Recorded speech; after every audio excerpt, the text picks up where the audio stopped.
और इस वक्त की बड़ी खबर, पुलवामा आतंकी हमले को रूटीन अटैक बताने वाले कांग्रेस के नेता सैम पित्रोदा के बयान पर भारतीय जनता पार्टी के अध्यक्ष अमित शाह ने सीधे तौर पर राहुल गांधी पर तीखा वार किया है। अमित शाह ने कहा है कि सिर्फ बयान से किनारा करने से कुछ नहीं होगा। देश की जनता उनकी नीति को समझती है और इसलिए उसने कांग्रेस को ही किनारे लगा दिया है। शाह ने कहा कि कांग्रेस पार्टी के विदेश विभाग के कोऑर्डिनेटर और चुनाव घोषणा पत्र समिति के सदस्य सैम पित्रोदा का जो बयान आया वो काफी चिंताओं को जन्म देने वाला है। अमित शाह से कांग्रेस अध्यक्ष राहुल गांधी से 3 सवालों पर जवाब मांगे हैं। इस प्रकार के जघन्य हमले को जो देश की जनता को झिंझोड़ कर रख देते हैं, उसको आप सामान्य घटना मानते हैं, रूटीन घटना मानते हैं? 2, कुछ लोगों की हरकतों से, 7-8 लोगों की हरकतों से किसी देश को दोषी नहीं मानने चाहिए।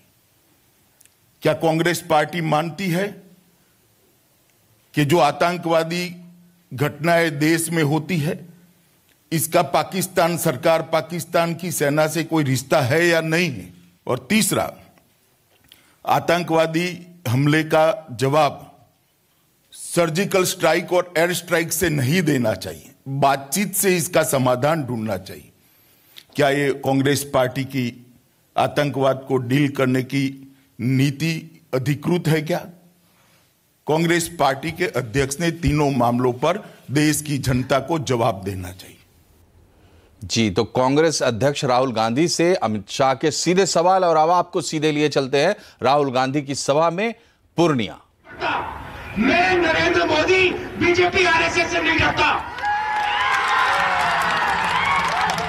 मैं सिर्फ एक चीज से डरता हूं, मैं सिर्फ सच्चाई को मानता हूं और किसी चीज को नहीं मानता हूं मैं। और मैं आपको सच्चाई बता रहा हूं।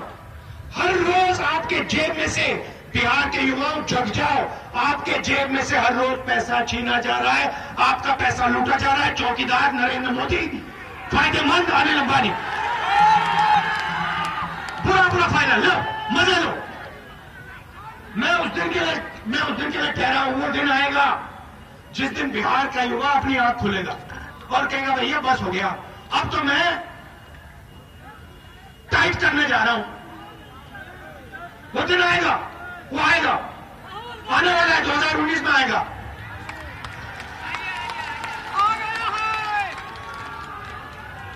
अच्छा देखिए मैं बताता हूं, ये नरेंद्र मोदी दिन भर अमीरों को पैसा दे रहा है, तो मैंने सोचा ये 2 हिंदुस्तान बना रहा है। एक मर्सिडीज वाला, प्राइवेट हवाई जहाज वाला, 15-20 सेलफोन वाला, और दूसरा हिंदुस्तान मिस्ड कॉल वाला। समझे ना बात? मिस्ड कॉल वाला, भाड़े चलाने वाला, मजदूरी करने वाला। इसने तो ये है राहुल गांधी बिहार के पूर्णिया में बोल रहे हैं, प्रधानमंत्री नरेंद्र मोदी पर अटैक कर रहे हैं। इससे पहले अमित शाह ने इनसे ही सवाल पूछे हैं। बहरहाल हम आगे बढ़ते हैं। आज खबरों में बिहार है। एनडीए ने भी बिहार के लिए सभी 40 में से 39 सीटों के लिए उम्मीदवारों के नाम का ऐलान कर दिया है। खगड़िया सीट पर एलजेपी का प्रत्याशी तय है, लेकिन वो कौन होगा इस पर अभी मुहर नहीं लगी है। एनडीए ने संयुक्त रूप से अपने उम्मीदवारों के नाम की घोषणा की है, जिसमें भाजपा नेता गिरिराज सिंह बेगूसराय सीट से चुनाव लड़ रहे हैं, तो वहीं शाहनवाज हुसैन का पत्ता कट गया है। रामकृपाल यादव पाटलिपुत्र सीट से और आरके सिंह आरा सीट से चुनाव लड़ेंगे। अश्विनी चौबे बक्सर सीट पर बरकरार हैं। राधा मोहन सिंह को पूर्वी चंपारण से उम्मीदवार बनाया गया है। चिराग पासवान जमुई से ही लड़ेंगे। हाजीपुर सीट से रामविलास पासवान की जगह उनके भाई पशुपति पारस और चंदन कुमार एलजेपी से नवादा से उम्मीदवार हैं, ये चुनाव लड़ेंगे।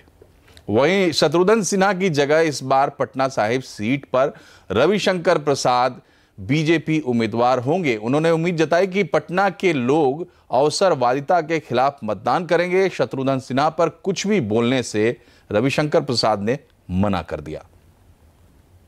पटना साहिब बिहार की राजधानी है, लेकिन फिर भी हमने आईटी के क्षेत्र में काफ़ी काम किया है वहाँ कई बीपीओ खुले हैं, इनोवेशन के सेंटर खुले हैं, इसको आगे बढ़ाऊंगा। लेकिन सबसे बड़ी बात क्या है कि पटना के हमारे मतदाता बहुत ही जागरूक हैं और वो देश दुनिया को समझते हैं और उनको मालूम है कि भारत को किस तरफ ले जाना है। मैंने आज तक उन पर कोई टिप्पणी नहीं की, आज भी नहीं करूंगा। ये लड़ाई मुद्दों की होगी, ये भारत के विकास की यात्रा की होगी और ये लड़ाई होगी आशा बनाम अवसरवादिता।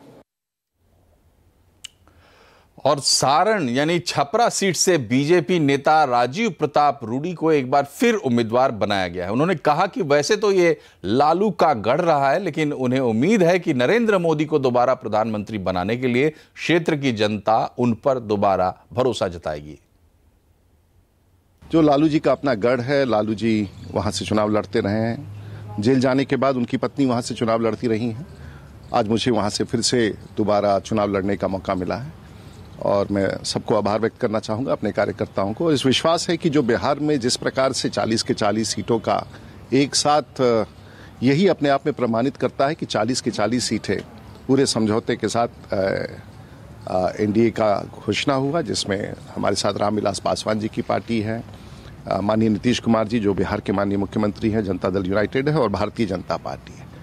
जिस एकजुटता के साथ एक मंच से ऐलान किया गया है, यही एक बड़े समझौता को इंगित करता है और ये दर्शाता है कि जिस साझेदारी के साथ बिहार में हम चल रहे हैं, आज 40 की 40 सीटों पर जीतने से कोई ताकत एनडीए का नहीं रोक सकता है।